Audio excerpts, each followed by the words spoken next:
한때 국가의 정신적 기둥이었던 종교가 하루아침에 적으로 몰린다면 어떻게 될까요? 조선시대 선불교가 바로 그런 운명에 처했습니다. 지금부터 모든 것을 잃어버린 그들이 무려 500년이라는 혹독한 시간을 어떻게 견뎌냈는지 그 필사적인 생존 이야기를 한번 들여다보겠습니다. 본격적으로 시작하기 전에 우리 이 질문 한번 생각해 볼까요? 세상이 전부 등을 돌릴 때 하나의 사상이나 믿음은 과연 어떻게 그 명맥을 이어갈 수 있을까요? 이 질문이야말로 조선시대 선불교가 온몸으로 부딪혀야 했던 거대한 도전 그 자체였습니다. 자, 먼저 당시 상황부터 정확히 짚고 넘어가야겠죠. 고려시대까지만 해도 국가의 보호를 받으며 찬란하게 꽃피었던 불교가 조선이 건국되면서 그야말로 벼랑 끝으로 내몰리게 됩니다. 이 표를 보시면 이 대비가 정말 극적이지 않나요? 고려시대의 국교로서 최고의 대우를 받던 불교가 조선에서는 성리하게 그 자리를 내주고 말 그대로 하루아침에 억압의 대상으로 전락해버립니다. 나라의 스승으로 존경받던 승려들은 사회 최하층으로 떨어졌고요. 아름다웠던 사찰들은 아주 조직적으로 파괴되기 시작했죠. 정말 하늘과 땅 차이의 변화였습니다. 그리고 이 억압은요, 아주 치밀하고 체계적으로 진행됐습니다. 태종 때의 종파수를 강제로 줄이더니 세종은 선종과 규종 딱 두 개만 남기고 다 없애버렸죠. 그러다 연산군과 중종 때가 되면 그 마지막 남은 두 종파마저 공식적으로 폐지해버립니다.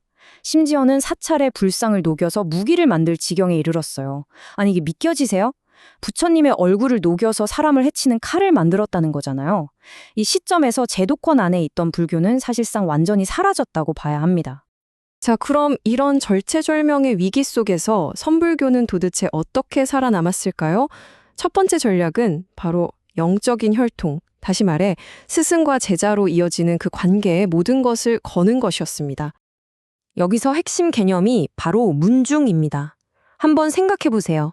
국가의 공인이 사라진 상황에서 자신들의 가르침이 정통이라는 걸 증명할 방법이 뭐가 있었을까요? 딱 하나밖에 없었죠. 바로 나는 저 위대한 스승 아무개의 가르침을 직접 이어받은 사람이다 라고 증명하는 거였어요. 국가가 더는 너희는 진짜야 라고 말해주지 않으니까 우리는 위대한 스승으로부터 대대로 이어져 왔다는 이 사실만이 유일한 권위의 근거가 된 겁니다. 이 인용구가 바로 그 생생한 증거라고 할 수 있습니다. 편양엉기라는 스님이 자신의 스승인 서산대사가 중국 임재선사의 정통 계승자라는 걸 명확하게 밝히고 있잖아요. 이런 식으로 자신의 뿌리가 어디에 닿아 있는지를 아주 꼼꼼하게 기록하면서 법의 맥을 지키려고 했던 거죠. 그러니까요, 이 문중이라는 게 단순히 누가 누구의 제자인지 적어놓은 목록이 아니었던 겁니다.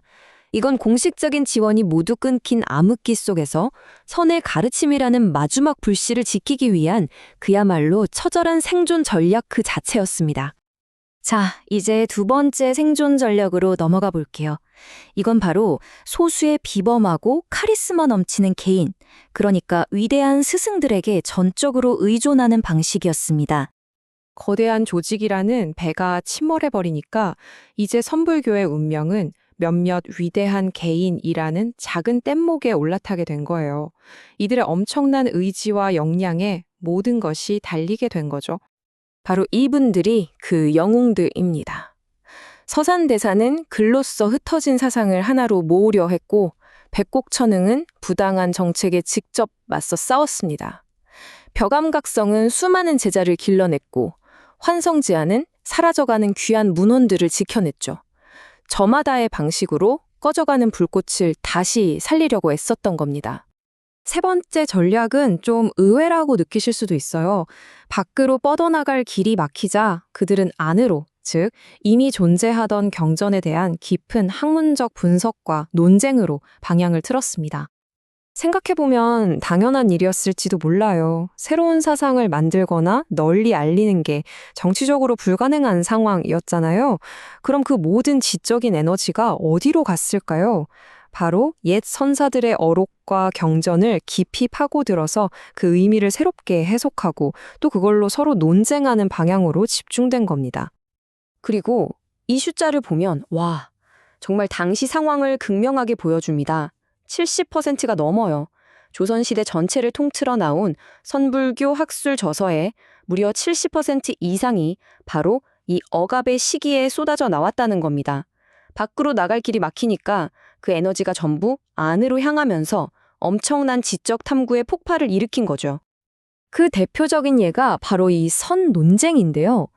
백파긍선이라는 스님이 옛 선사의 가르침에 대해 새로운 해석을 내놓자 초의의 순이라는 스님이 이건 틀렸다고 비판을 했어요.